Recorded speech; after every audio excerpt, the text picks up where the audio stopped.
Passam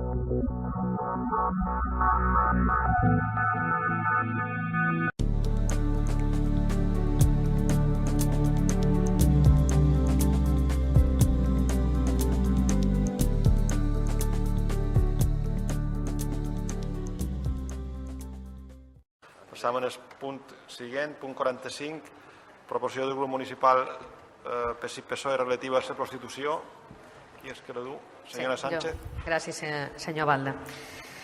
Bé, tema de prostitució també és un dels efectes que s'estan visquent per mort de la crisi econòmica, que aquesta pràctica, segons les entitats del sector que fan feina amb aquest tema, per desgràcia ha augmentat.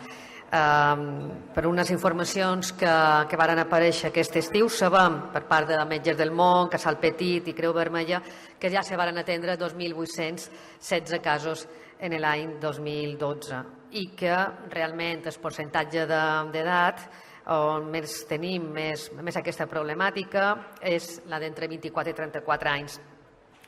Només també volem dir una cosa, que no hem de perdre de vista les declaracions que varen tenir la Comissió del Senat l'any 2007 i les recomanacions del Parlament Europeu, que diuen que la prostitució és una forma majoritària d'explotació sexual i que també se pot tractar, en segons quins casos, d'una forma extrema de violència de gènere. Realment aquest Ajuntament, amb diverses entitats, l'àrea d'igualtat i serveis socials, al llarg de les darreres legislatures han fet feina al respecte, en diagnòstics i amb actuacions puntuals en determinats moments que hem viscut els darrers anys. Però ara ens trobam a un nou escenari que vostès s'ençaten en solitari, que és l'aprovació d'aquesta nova ordenança cívica que prohibeix l'exercici de la prostitució a l'espai públic de la nostra ciutat.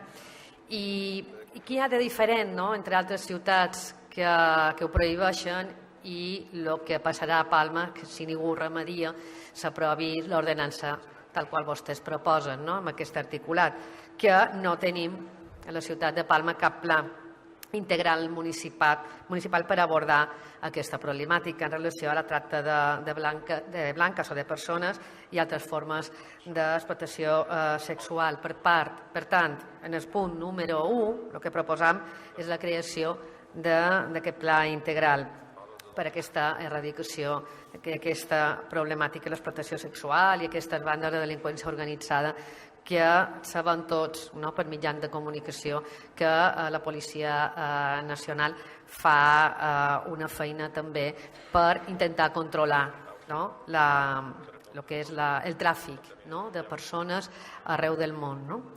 I en un segon lloc, i creiem que és molt important, que és establir convenis de col·laboració amb aquestes entitats que jo crec que estan suficientment acreditades i que vostès també coneixen, que fan feina amb la problemàtica de la prostitució.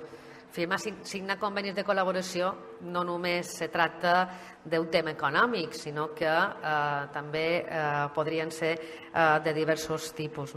Però ens sembla molt important abordar aquest tema una vegada se ens presenta aquesta ordenança cívica i també instar al Partit Popular que compleixi el seu programa electoral, Despertar Palma, el programa electoral que vostès varen presentar a la ciutadania i que nosaltres creiem que els programes electorals són un contracte que s'han de complir, i en aquest programa electoral vostès xerren que s'elaborarà un pla d'acció que abordi la problemàtica de la prostitució en col·laboració amb el Consell de Mallorca i el Govern de les Illes Balears.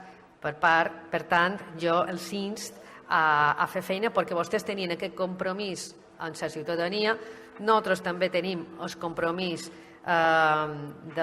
d'ajudar i de demanar políticament la creació d'aquest pla i li demanam que canviï el vot que va donar a la comissió o que plantegi una transaccional en aquesta proposta. Moltes gràcies. Senyora Sánchez, com vostè vulgui.